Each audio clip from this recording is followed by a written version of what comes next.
Thank you, Mr. President. I'm sitting here a little bit confused because if we listen to Senator Chamberlain, the state is broke, and if we listen to Senator Gazelka, the state has $1 billion surplus.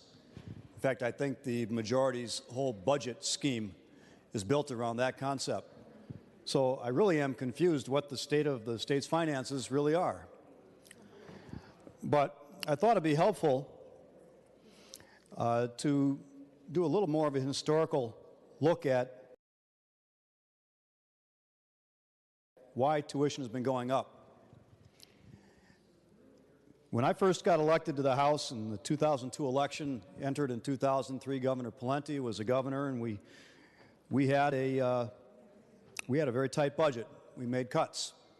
At the time, I think the statute might even still reflect this, but at the time, the state provided about 2/3 of the cost of running our higher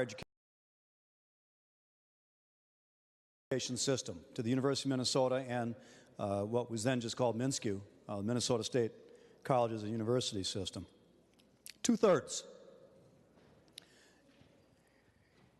We proceeded in the 4 years that I was in the House on the Higher Ed Committee to cut hundreds of millions of dollars out of the state funding for our higher education systems. And the reason why that was done under the leadership of then Governor Pawlenty was because, number one, he was so opposed to the concept of tax increases as a means for closing a revenue shortfall in the state budget projections. But he apparently was not, and the majority in the House, it was a very strong Republican majority, the majority was just fine with the concept of passing along the higher education costs to the tuition payers. It was an implicit, if not an explicit, part of their budget that the costs of the cuts that the state was making to higher education was going to be made up by the systems when they increased tuition to pay for their ongoing costs of delivering the education. And that happened for years and years. We now pay about 1/3 of the cost of higher education in Minnesota through the state budget. About 1/3. We're at funding levels that are in real terms something like 1982.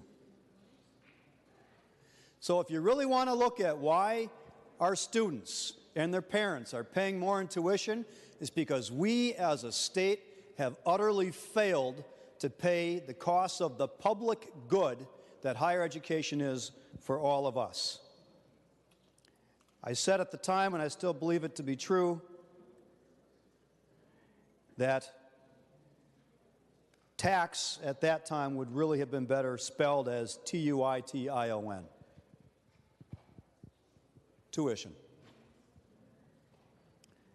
Our system is still called the University of Minnesota, but in very real terms, in terms of financial support, it's more the University in Minnesota, because it's much more financed now by the private tuition payments of the students and their parents than it is by public dollars.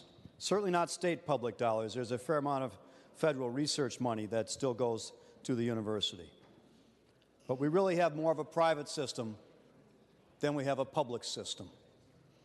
And that's because of the budget cuts to our higher education systems, which are reflected in this budget before us today. Now, quite frankly, I'm not sure why we are meddling in the kinds of decisions about what a university is going to charge for this course versus that course. I'm not even sure the legislature is well suited to make those kinds of decisions.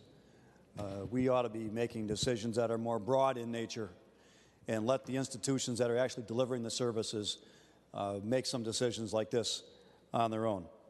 But you certainly can't say that this is all about the students and then we just want to make sure that the university has no other means for raising their revenue to deliver the educational services to the students.